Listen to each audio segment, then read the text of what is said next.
Hello అండి, నమస్తే. తెలంగాణ ఆంధ్ర వంటిల్లు నుంచి మాట్లాడుతున్నా. చూడండి, కుండ కడుక్కొని కుండలో పెరిగి ఎట్లా తోడుపెట్టాలి పాలేసి అన్నది చూపెడతా.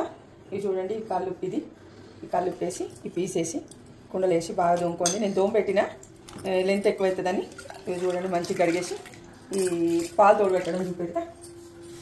మంచిగా నీళ్ళు వేసి కడగండి. కడిగినాక పాలు పోసి ఇది చూడండి పాలు పోస్తున్నా. మిగతా కావాలంటే వేసుకోండి, లేకుంటే పాలు ఒకటి పోసుకోండి.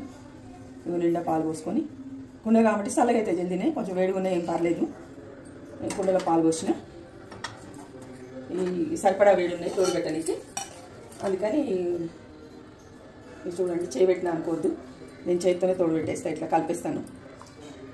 మంచిగా ఇట్లా కలిపెట్టుకోండి. పాలు ఇంకొంచెం వేసుకోండి, ఇంత ఇట్లా వేసుకోండి, తోడుపెట్టండి.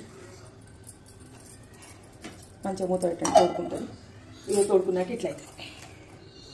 మీరు కావాలనుకుంటే ఇదే కుండ నీళ్ళలో పెట్టుకోండి, చల్లగా ఉంటుంది. కుండలో చల్లగానే ఉంటుంది పెరుగు. కుండలో పెరుగు తింటే మంచిగా ఉంటుంది. నేను ఎప్పుడు ఇట్లా తోడు పెట్టుకుంటా, అందుకే మీకు తెలియాలని చూపెడుతున్నా.